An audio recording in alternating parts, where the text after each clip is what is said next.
Hello, Pickled Onion Knight here, and for those of you that are expecting some of my usual content, sorry, this isn't going to be that. This is just going to be a short video explaining what's been going on the past few months and why I haven't been doing any content at all. So if you're not interested in that, then the reasons behind it, then feel free to skip. But I assume there's a certain section of people that take an interest in these sorts of things and want to know what's been going on, sort of behind the scenes, if you will. So this is for you, and this will. So if you're not interested in this, then hopefully some more content will be coming up soon. But this is just to explain briefly what's been going on and why I haven't been around. So I'll start from the beginning. Now I have worn glasses. I've had eye problems pretty much my entire life. I've been a full-time glasses wearer since the age of 4, so a long time ago. And so I'm no stranger to the sort of problems that are associated with visual problems, with wearing glasses, etc. So a little while back, I started getting headaches and things like that, and a few sort of problems like that, and nothing to worry about. It is every now and then what will happen, or what has happened to me generally, is every few years your glasses prescription will change. Usually up until you're in your mid-40s. So every couple of years your prescription will change. And you'll know, you may not actually visually notice that anything's got better or worse or whatever, usually worse. But everything will start to feel a bit odd. You may feel a little bit dizzy. You may get the odd headache or two.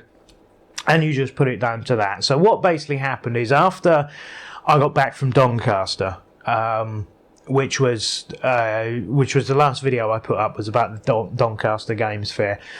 So this is the end of June, beginning of July. I said, right, I'm going to get this sorted. I'm going to get some new glasses, because it had been 5 years since my last pair of glasses. So I'm going to go and get my eyes checked, get everything sorted, get everything done, basically, get the prescription. So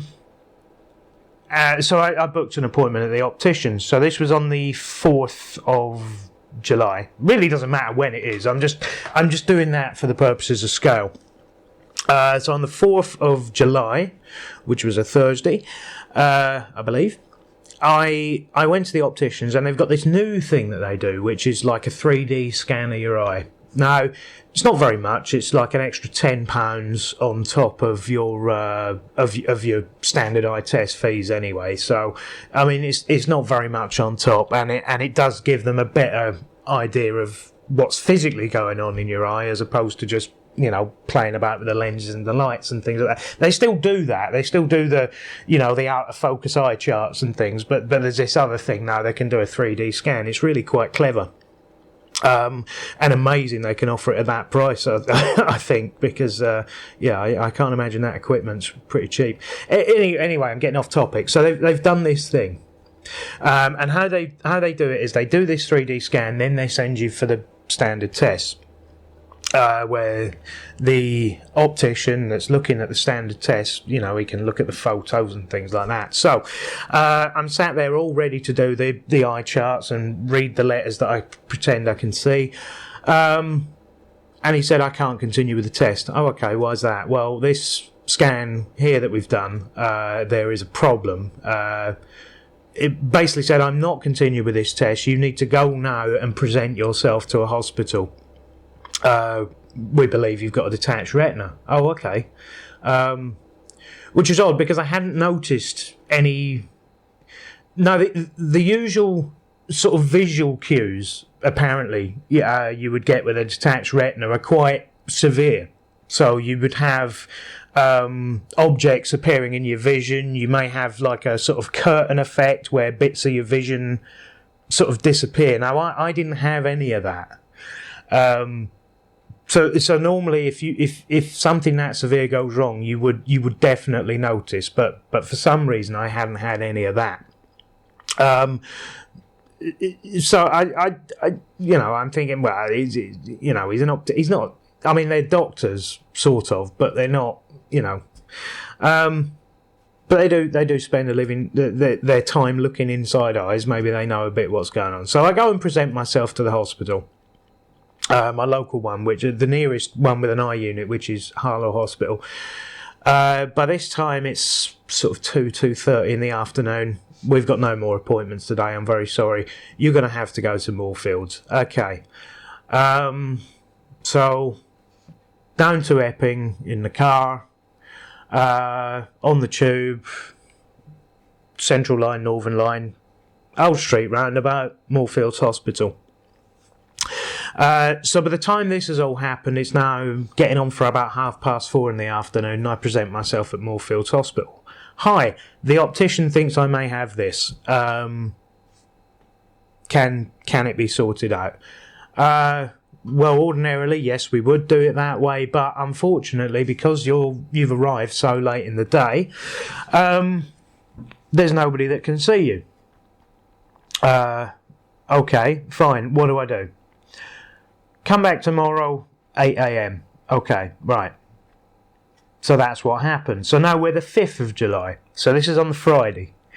I go there early in the morning, hang around for a little while. They'd put me on a list, so I was seen, straight away in hospital terms. So in less than half an hour, I was whisked through, put through loads of machines, scan this, scan that, look here, look at this thing, do that, blink twice, all that sort of thing. And they really did put me through, I think, every machine in that hospital.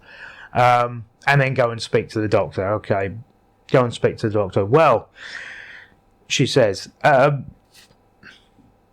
it looks like you have had a retinal detachment,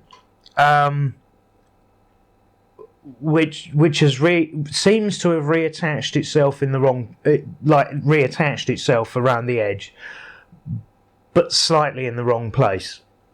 Okay, fine. So what can be done?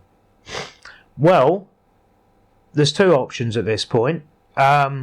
It's quite dangerous, apparently, to, once a retina has reattached itself, to then unattach it and try. So what they would normally do, this is not in any way my knowledge. This is all second-hand knowledge that I've picked up from them as they've been trying to explain it to me. I'm now going to explain it to you. What they would normally do in the case of a retinal detachment is they would basically inject your eyeball with air to force the retina back onto the back of the eyeball, which is where it's meant to live. So what's basically happened is, like, say this is your eyeball, all nice and curved here, and this is your retina. Now the retina basically sits like this on the back of the eyeball. And what had happened in my case is that at some point it had drifted away, and then it had reattached, but it had reattached itself with this sort of space in between, which is the thing that had shown up on the original scan, and the thing that had caused the optician to kind of panic, because on a scan it's very difficult to tell whether it's floating about or whatever, apparently. So okay, what do we do? Well, like I say, it's quite dangerous apparently to unattach it and then reattach it. So we can wait and see how it develops. Right. So that's the two options. It's do this or wait and see. Okay, what do I do? Come back in 2 weeks. Right. So I go back on the 17th of July, which is a Wednesday, and I go to the retinal specialist department, and speak to one of the high up doctors there, who is also a surgeon. So I guess he's a mister rather than a doctor. And he basically tells me, you have to have surgery today. He looks at the eye, he sends me through all the machines again. He says, you have to have surgery today. Okay, what does that entail? We're going to put I forget whether he called it a splint or a shunt or something. Anyway, what they've done is they've got a piece of shaped plastic, and they put me in under general anaesthetic. They stitch a small pocket in the back of your eyeball. And what that does is, bearing in mind, like I say, the retina is now kind of, this is the back of my eye, and the retina's now like this. So what they do is they stitch a piece of plastic in the back of your eye to basically reshape the back of your eyeball to fit the retina, because that's apparently the safest way to do it. So that's basically what they did. So I came out on the morning of the 18th of July, so now this is the Thursday, and basically I've effectively lost the use of my right eye for a while. So what I'm getting to is, and this is where it's become, reading and writing has become quite difficult. Or has been. It's getting better now. Just so you're clear, I'm not blind anymore, but it is still quite difficult. And this has been a problem for doing the sort of YouTube stuff, because fast moving images have certainly been a problem. Writing hasn't been so much of an issue, but reading has been an issue because everything's quite blurry. So let me just sort of clarify this. The left eye, my left eye, the one that hasn't been worked on, has always been a lazy eye. I don't know if the camera ever picks that up, but it's not. It's a lazy eye. It doesn't function as it's supposed to, and it never has. This is partially why I've been a glasses wearer for most of my life. Because the left eye is just it still sees, but it's not right, and never has been. Whereas the right eye has always been the good eye. So the way I get through life is by using my right eye a lot more than most people do, because it's always been the only one that's been not perfectly healthy. I mean, it's still slightly short-sighted, but it's nowhere near as bad as the left one had been. So obviously problems in my right eye are very much more of an issue than it would be perhaps with somebody that had perfect 20/20 vision. So this is why it's been a real problem, and it's why I haven't really been able to do anything. I mean, even editing a video, so something like this is quite easy, where I'm just, there's not much to edit down, unless I say something stupid or say something, ridiculous. It's mostly chopping things out when I sneeze or cough or whatever it is I do. So that's quite easy editing, but it's not. It's still reasonably difficult at the moment, and we're months on from the original procedure. But this isn't the end of the story, because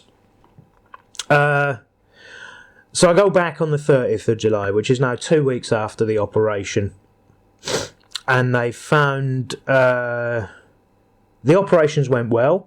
My eye's still not perfect, but it's kind of been getting there, but everything's still a bit blurry. Which is apparently normal. These things don't heal very quickly, because they've basically they've reshaped my eyeball. I mean, it's not, it's got to have time to sort of work itself out. So anyway, I go back, and they're quite happy with the procedure. It's very good. And according to the doctor that I saw that time, I wasn't I wasn't very far off from losing my sight in that eye altogether, because the retina is a big patch of sort of visual cells, but there's a piece right in the middle called the macula or the maculum or something like that. I think it's the macula, and that's the bit that does all the seeing.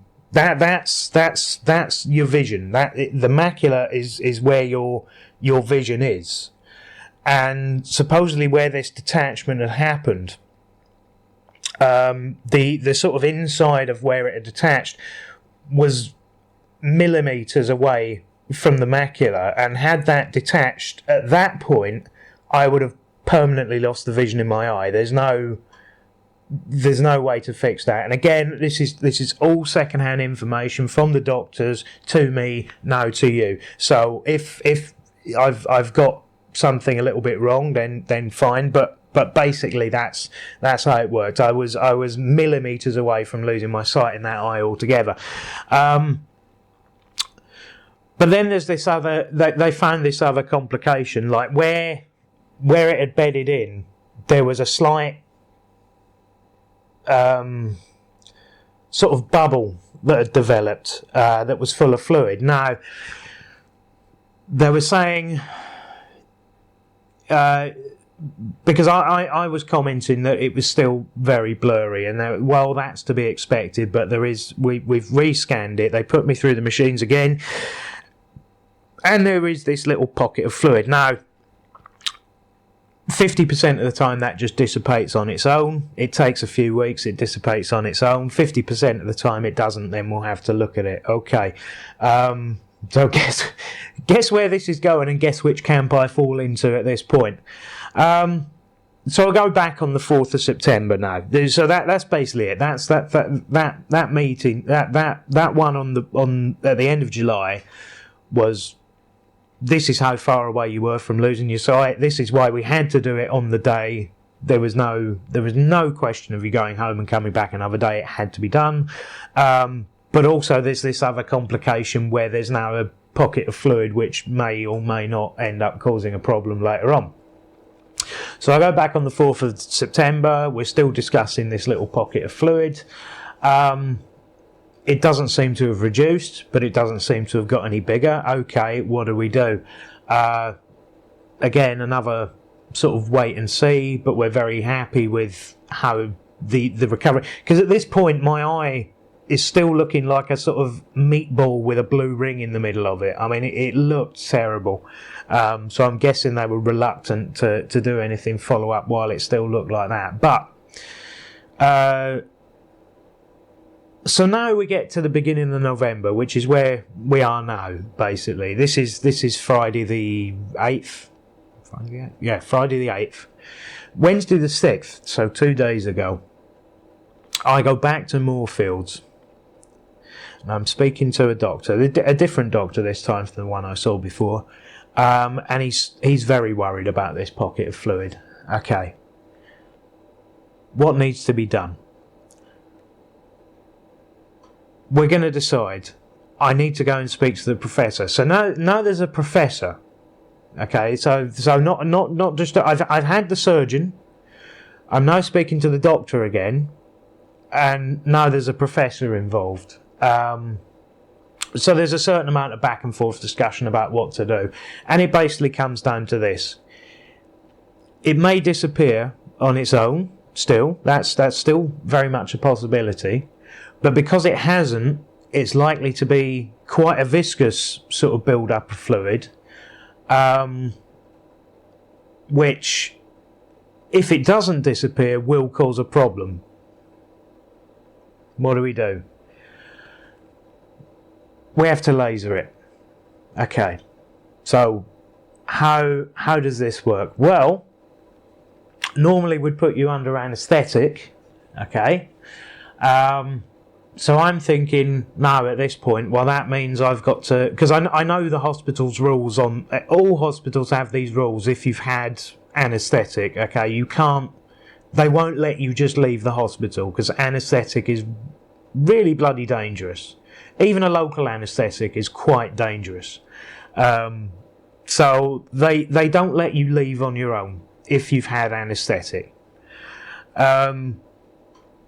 You can't just get up and walk out. They won't let you. So now I'm at the point where I'm thinking, I'm going to have to now arrange, to get somebody to come and fetch me in central London at some point in the early evening. And I'm thinking, there's no way. There's just no way. So I said, this is what I said to the professor. I said, is there any possibility? I mean, how long is this procedure? How long will it take for you to laser fluid from the back of my eye? How long does the actual procedure take? It's about 10 minutes. Okay. So if you were to if I factor in an anaesthetic for that sort of thing, I mean you're talking hours and hours, and then recovery time, and then you've there's so much more logistically involved at this point. And I just said, I said to the guy plain, I said to the professor, look, can this be done without anaesthetic? Yes, it can, but it will be, I think his words were, uncomfortable. Now that is the understatement of the year.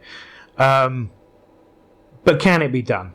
I mean, they still have to use like a numbing gel on your eye, and they still have to sort of clamp you in with a sort of O-ring gag, but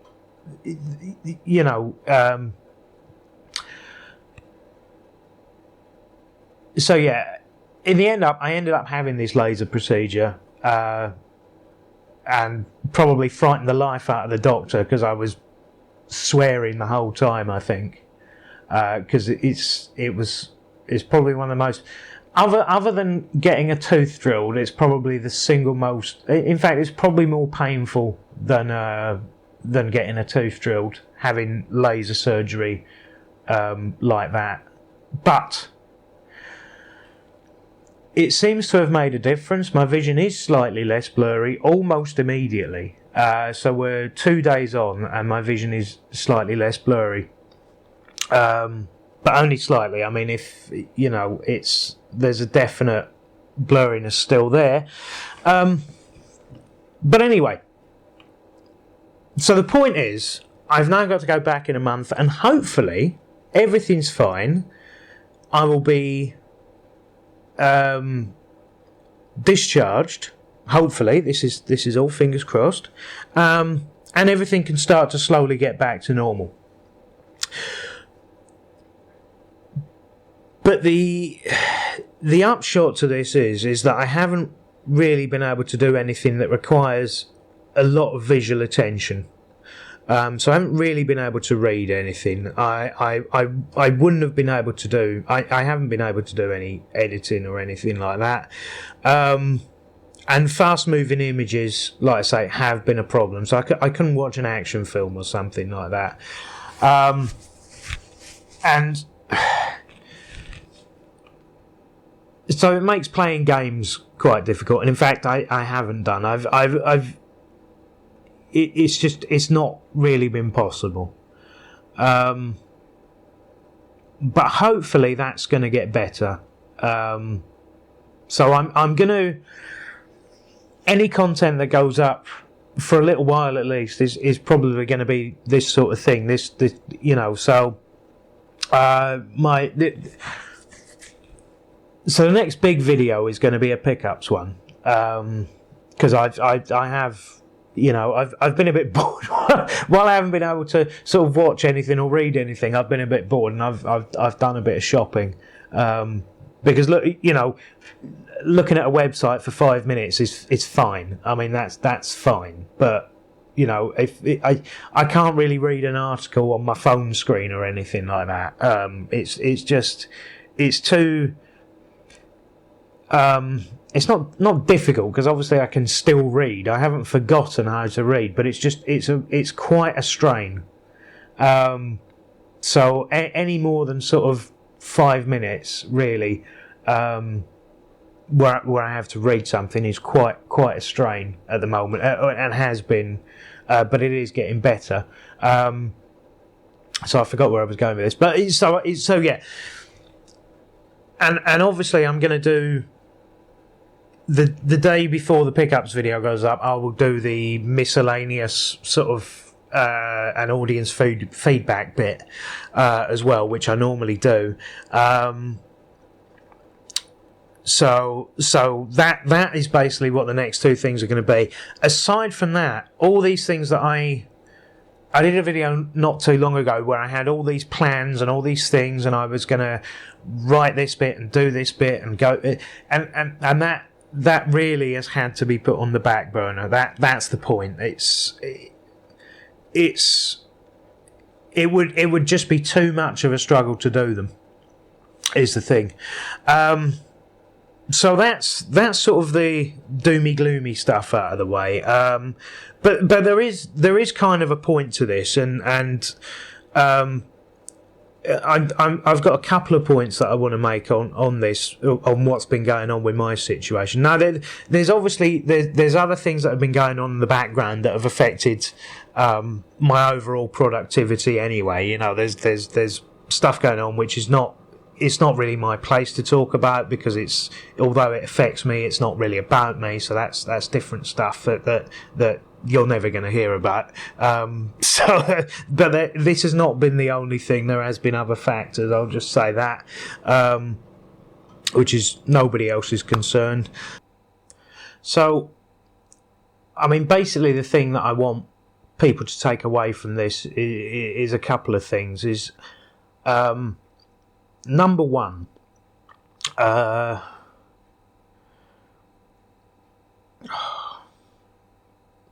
you know, it's so late. I'm having trouble keeping it together. No,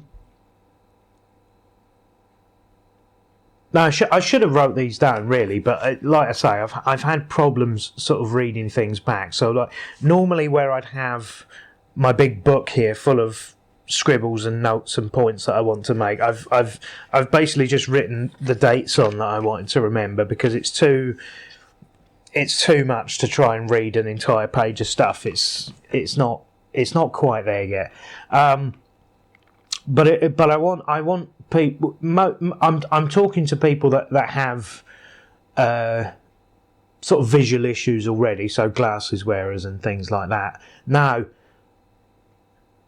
what I want you to take away from this is if maybe you've been wearing glasses for a long time, and maybe some of the stuff like slight headaches occasionally and things like that, you write off to needing new glasses, and 99 times out of 100 you'd be absolutely right, because as you know what these things feel like generally, so go and get your glasses sorted. But if you do find yourself turning up at an optician's and they offer you this extra thing, because bearing in mind, with what happened to me, I had no visual symptoms whatsoever. I didn't have the traditional things floating about and curtain vision and all that's associated with serious eye problems. I didn't have any of that. All I had was the headaches and occasionally slight dizziness. Which are probably things you should get checked anyway. But as with most people, you're doing stuff. You're busy. You can't. All I'm saying is make the time. Go and get these things checked out. But for those of you that do find yourself an optic, if the test, the 3D scan, and all the rest of it isn't too much money, and you can afford it, please do it, because I genuinely believe at this point, from what the doctors tell me, that test saved the vision in that eye. It genuinely did. That may be me talking myself into it or whatever you believe, but I believe that they're probably right. Having that test and noticing that when they did has probably saved the vision in my right eye. So, all right, there's this, been through the ringer with all of it, and now there's the recovery time, which who can say how long that'll be? I may never. My vision wasn't perfect to begin with, and it may never get back to the point that even where it was. but it's still better than not having any. You know. So what I'm saying is, if that test is offered and you do have visual problems anyway, I'd say go for it. Now, obviously, that depends where you are, and this is going to bring me to my second point. And I don't want to turn this into a political rant or anything like that. But it does make me feel a sort of renewed pride and a sense of privilege that I live in the UK. And I have access to the NHS, which, if you don't live in the UK, and you might not know this, we have a national health system here. I know a lot of people who watch my stuff are from different countries. I'll try and explain it as easy as I can. We don't pay for doctors and most. Well, we pay for medicines, but it's subsidised. All medicines are subsidised. Doctors you don't have to pay for at the point of visiting. There's no insurance forms to fill out or anything like that. We pay a national insurance every week or every month out of our wages, which partially covers, or is supposed to partially cover, the NHS. So that means that in the UK, we can present ourselves at a GP or a doctor's surgery or hospital or whatever and get immediate access to NHS services, and it costs nothing. Effectively, it costs nothing. There are some things. I'm not going to go into it too much in detail, but I do. It has given me cause to wonder over the last few weeks, and in fact over the last couple of days. Bearing in mind that I've had,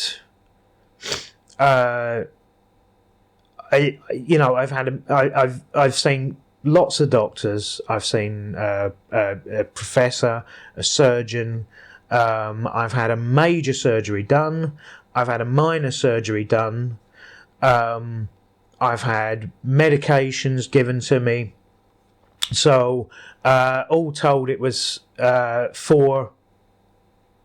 courses of eye drops over 4 bottles. So, which all told cost me £10, because you pay £10 for one thing. That's it. That's the prescription charge, is £10 for that one thing, and that covered it. So, given all that, if you were to tally up the cost of it, and bearing in mind all the scans and things and all these different machines, so you're talking countless amounts of technicians and nurses and people like that, how much that would have actually cost had I had to pay for it. And the only thing it's cost me, really, personally cost me, the medical thing hasn't cost me, but obviously I've had to take 10 days off work, so it, whether you say that's cost me money or whether you say that's cost me holiday allowance or whatever, it's the fact is the medical bit hasn't cost me.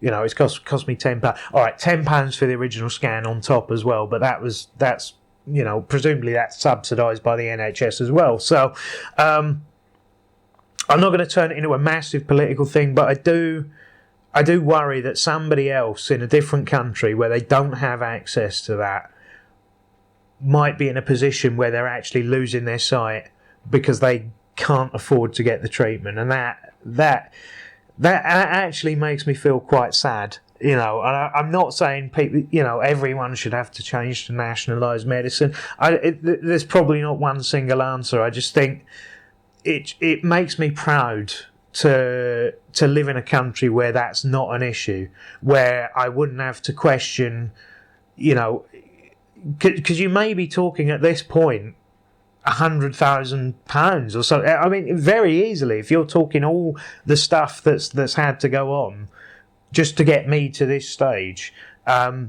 you're probably talking about going into debt, for a long time if you had to shell this out of your own pocket, and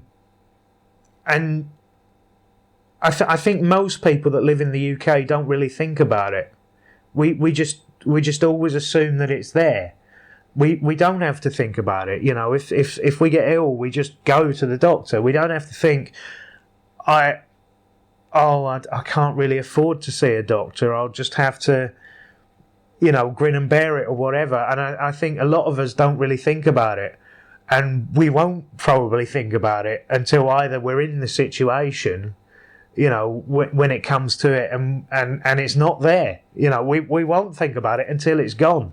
And I do feel bad for people that live in countries where that's not a thing. You can't just turn up at a doctor and get sorted and everything's sort of done. So yeah, that's basically the two takeaways from this. If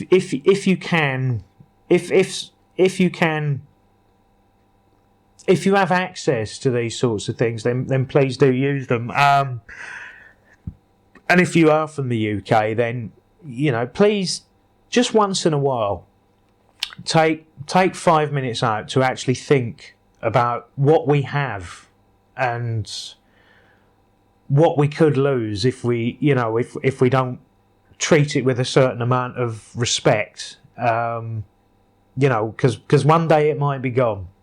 And yeah, that's basically what I want people to take away from this, and also the fact that I'm not apologising for not putting stuff up. I'm explaining why I haven't, and you know, there may be a point.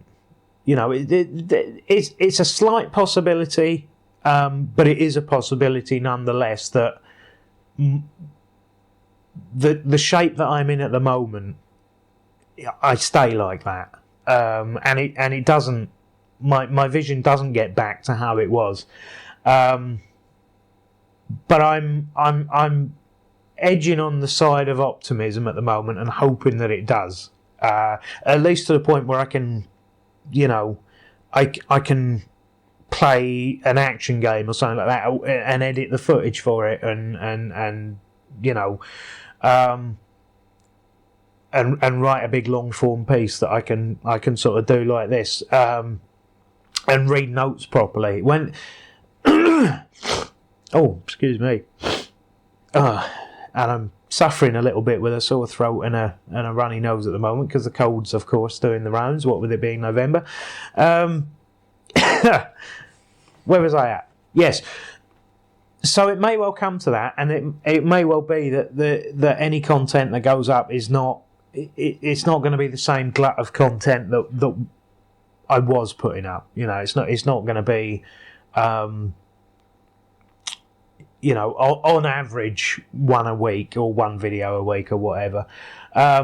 So that might have to be looked at, but I'm seriously thinking of changing the format of the channel anyway. But I'll talk more on that when I do the sort of miscellaneous video, which will be the next one.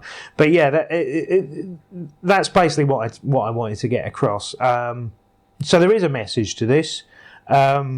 Aside from the rambling bit, there is actually a message to this, and it's just, you know, every now and then stop and have a think. And if you do find yourself in the same position I was, don't write these things off as, oh, it's nothing, I'll get it sorted, because, you know, one time out of 100 you'll be wrong, and you'll find yourself having to, you know, go in an ambulance or get somebody to drive you to a hospital because you've lost the sight in an eye. Now, luckily it didn't get to that point for me, but that's because, you know, serendipity or fate, or maybe Jesus, even if you want to call it that, got my eye looked at the right time, just as everything was beginning to go wrong. You know, yeah, whatever you believe made me go and get that done then.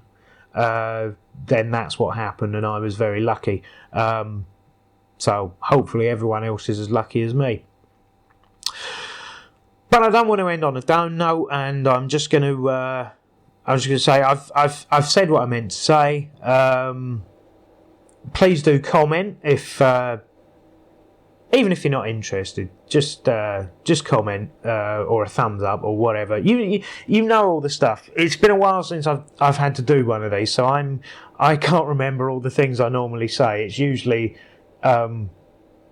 it's usually written in front of me, but it's not. So yeah, subscribe, whatever, Twitter, blah, blah, blah, blah. You know how this goes. Every video on YouTube ends up saying, here's some other things you may like. And yeah, so yeah, I think I'm feeling a bit down about it now, but optimistic. That's the point. So this will probably be uploaded some point mid-November. By the end of November, I hope to. I will have this uploaded, obviously, but I also hope to have the sort of miscellaneous and feedback and where I see things going video up, which I do sort of every 6 months. There will then be a pickups video that goes up, which I'm planning on doing every 6 months. And then I'll have to see. I have to have a serious think about what I have to sort of prepare for happening or not happening, if you see what I mean. Yeah. I'm trying to get things right in my own head as well as trying to explain it to people. So hopefully big things will happen, or nothing will happen. And if it comes down to it, I have an idea that I may still do sort of game stuff, but I may start doing it as more of an audio thing than a video thing. I'm not sure. That's all stuff for me to work out in my own head and then let people know what's going on. I'm just not sure at the moment. And so hopefully in a few weeks I will be, especially once I go and see the hospital again or the doctors again, hopefully I'll be more in a better position to know what's going to be going on, because hopefully, fingers crossed, that's all the procedures that I've needed to have done have now been done. So yeah, we'll draw a line there and just end this video, and yeah, subscribe, like, blah blah blah, Twitter, blah, blah, blah. I'll see you in another video. I've been the Pickled Onion Knight.